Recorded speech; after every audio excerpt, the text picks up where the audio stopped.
All right, good morning, everybody. It's another beautiful Saturday morning. I got the coffee, and we're working on the platter. This will be part 2 of the Big Elm platter. So we got all the holes filled with either resin or CA glue. This punky spot, I firmed up with CA glue. It really sunk in there, sucked up a lot of it. And then we've got our big void filled on the back side here with resin. Just to use the 5-minute epoxy stuff. We'll turn it out and sand it, and I'll make it all nice and smooth. Because you can see it's sharp. You know, this is where that punky spot comes through. I filled that with resin too.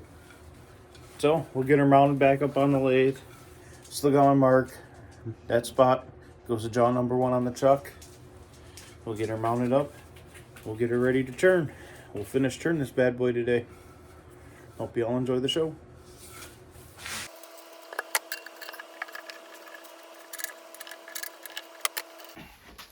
Alright everyone, got her mounted on the lathe, but I got a problem. That's the only position I can put my tool rest, and I need it to be flat so I can flatten off this back side.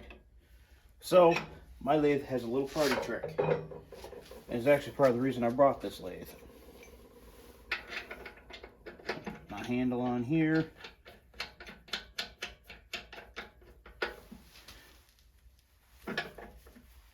Decide if I need to pick up or push down.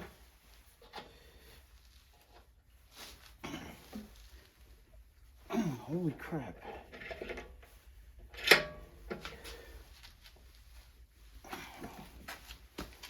It's been a long time since I've had to do this. We loosen that up. Pull that. And give her a spin.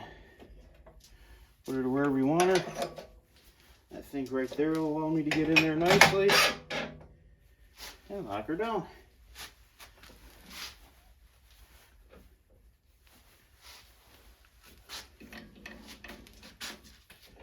There we go. Now I can get the tool rest in there properly and get the tools in there properly. Alright, got the tool rest set up where we want it. We got the camera set up where we want it. The lathe spun to the side. Let's see if we can't make this thing round and make some chips.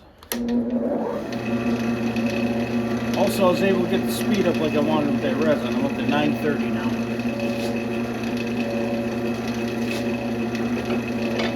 And, once again,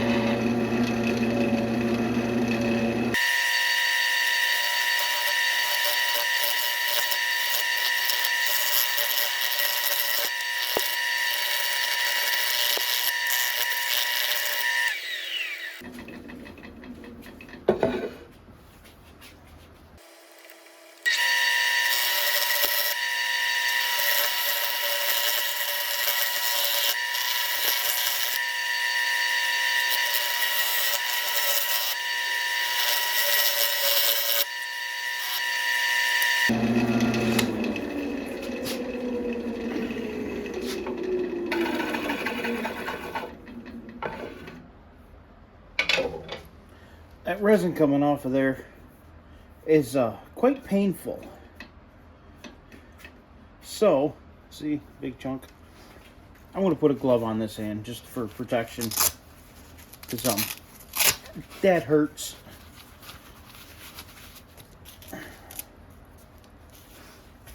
I know, gloves and spinny things.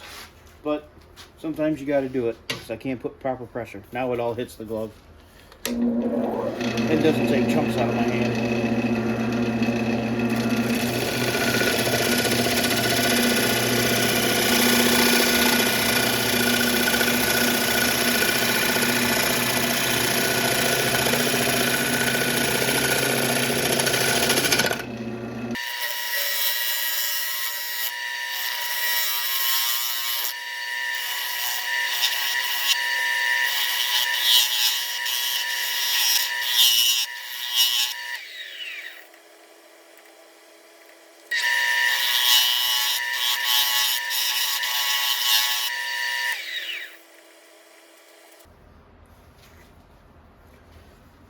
Give you all an idea how hot that resin is.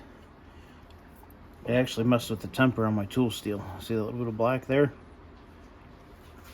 That's how hot that resin is.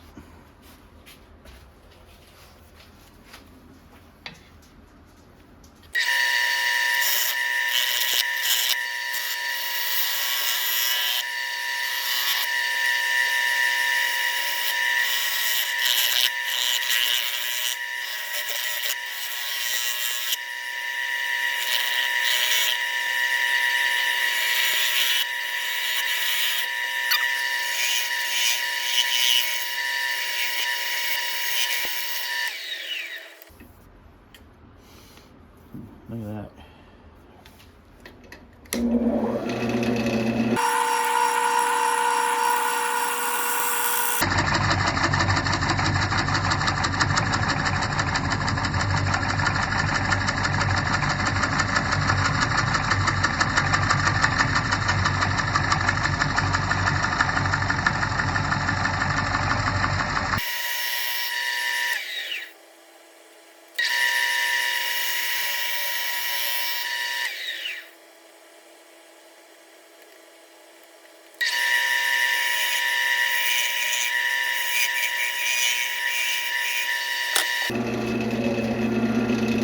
Negative rake carbide.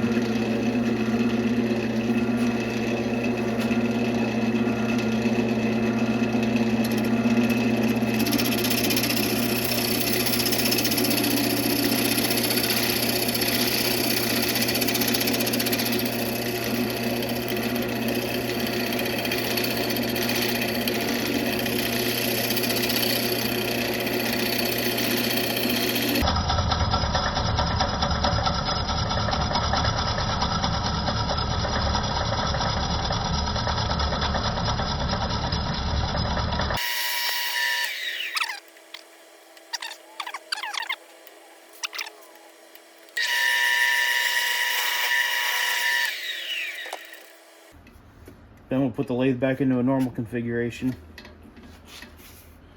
and do the front.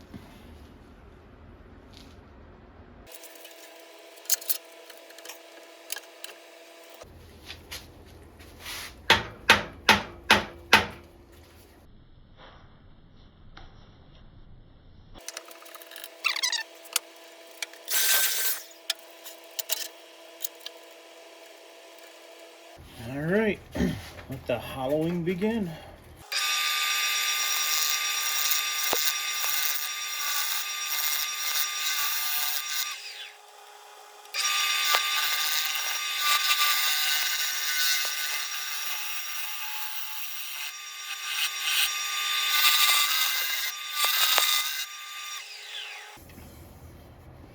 I'm just going to put a quick mark. I want about a 1/2 inch wall. I want this to be just a little bit thicker. So by the time I sand, it'll go down a little bit less. So I'm going to put a little mark just for my own eye so I don't mess up.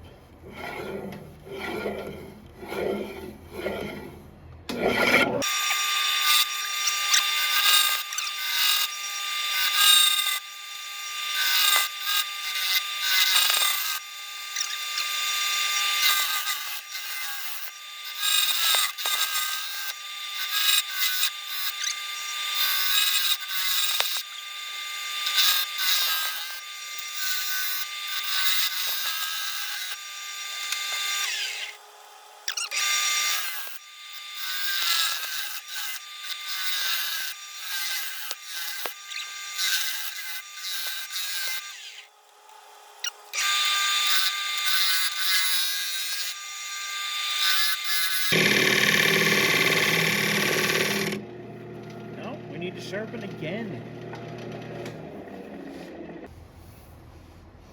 All right, we're all nice and sharp.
Alright, my depth is actually perfect. I'm at about a 1/2 inch all the way through this thing. By the time I clean up all this stuff, will be perfect. But I need to do some more CA work. I got a crack right there I want to put some in. And of course this stinking punky spot. I gotta put some more in there. I'll probably throw a little down in here too. Then I'll come at it with a negative rake scraper and just clean up everything. Alright, I decided to flood the whole thing with the super thin CA glue. It'll firm up any of this tear out I got here. And when I go at it with my small scraper here, it'll just help me clean it up even better. And it'll look even better. I filled in all the punky spots. I put a little extra on here because this is actually a bark inclusion, so I wanted to firm that up nicely. And any other cracks. So, let's make it pretty.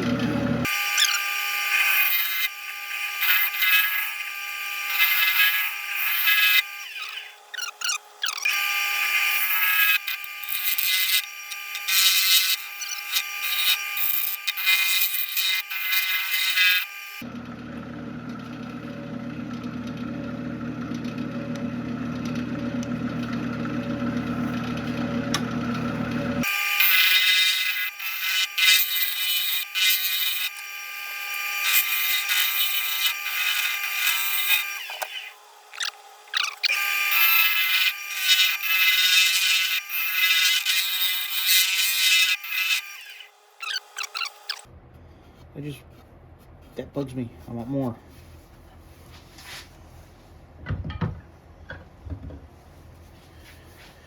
Negative rake. You see me keep using this thing. You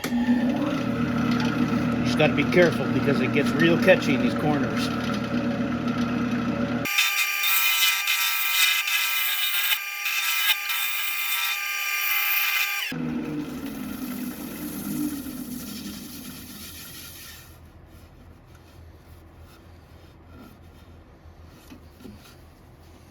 Alright, I'm confident 80 grit gouge will clean the rest of that up. And by 80 grit gouge, I mean 80 grit sandpaper. Alright, I think I got a little on me. Anyway, now for sanding. Since this thing's rough, like I was saying 80 grit earlier, I'm going to start with the 60 grit 3-inch disc. I'm going to burn up through 240 on the 3-inch discs, and then I'll switch over to the 2-inch discs, and I'll go 320 on up to 600. I'm going to do the front side. I'm going to do the back side here the same way. You might see me do a little hand sanding. This one's just set up for whatever I want. You might see me holding this thing like this just to kind of work it in the corners a little bit better. We'll be chucking them all up in my Super Treat Drill Master Harbor Freight drill, but it works wonderfully. And I'll be wearing ear protection for this because this is going to be loud. It's going to take a while.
When the grits get finer, you need to clean the dust off because it'll clog up the sandpaper immediately.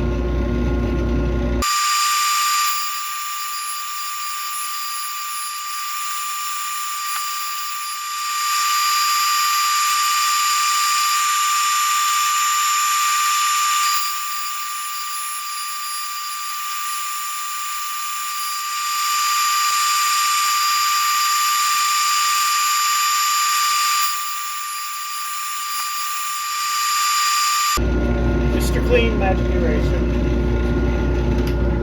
and some speed.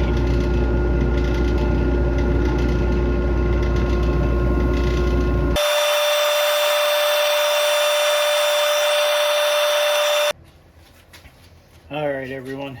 I had to clean off the workshop a little bit, blow the dust off all the surfaces. I wanted to make sure everything was nice and clean, because when I put this finish on, this is going to be absolutely epic. This is going to be one of my best pieces when I put the finish on. I'm using General Finishes wood bowl finish. It normally comes in a can. I stuck it in a squeeze bottle because, well, squeeze bottles are better.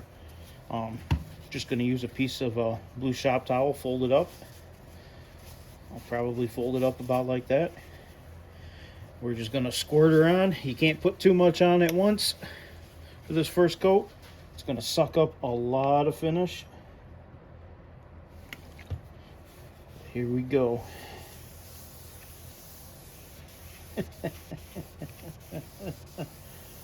Oh my goodness, that just makes me laugh. It makes me giggle. I'm just gonna squirt it on there good and heavy.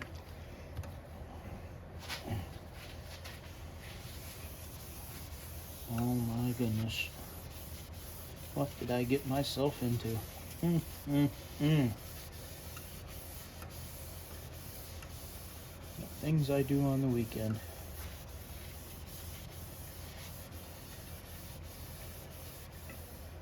You don't have to be good at this. Just start doing it. You'll get good with time. I'm not saying I'm good. I'm not saying I'm at all. But just start. And if you get a piece that has a lot of cracks and a lot of what most people would call defects, turn that piece. I've learned in wood turning, the uglier the piece, the better the results. Squirting that stuff on there because she's soaking it up.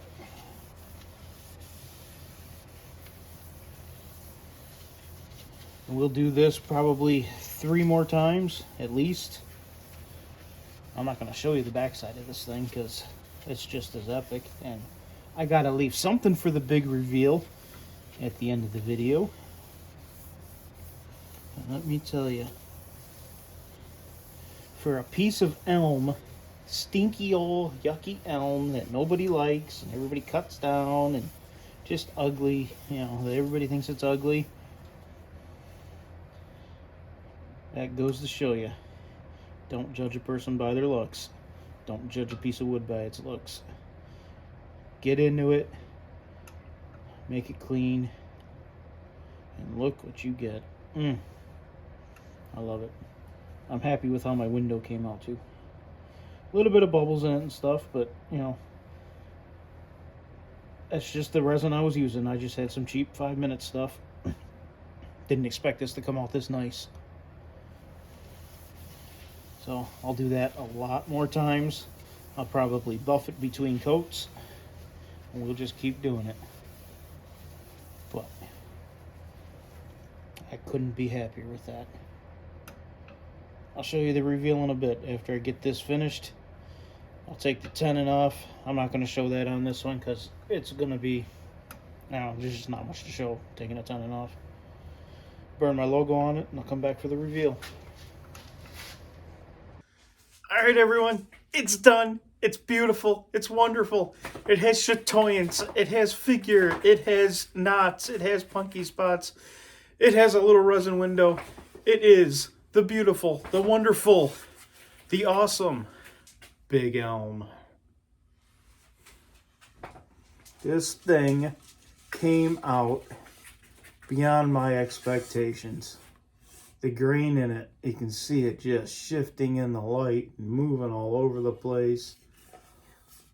The figure in this piece has absolutely everything a piece could want. I mean, just watch as I rotate this thing. You can see it moving in the light. Look at that. I mean, that's just awesome. And the resin window, I think came out pretty good. Help seal all that in there, makes this a usable piece. It had its trials and tribulations and cracks, and just look at that. And I'm so happy I got to turn this piece. I can't wait to get going on the next one. But I think this is one of my best. You can see the light coming through the window. I mean, I don't know what to say. That's awesome. But that's the Big Elm. I hope you enjoyed the 2-part series. Next week, we're going to start on that thing right there. Eric, if you're watching, that'll be for you, for giving me the wood that allowed me to create pieces like this. So that's going to be about a 13 or 14 inch wide bowl. This thing is almost 15 inches wide and a little over 2 inches deep. It's going to be a beautiful serving tray. This will make your nachos look good. All right. Hope you all enjoyed my series. Hope you enjoy my videos. See you on the next one.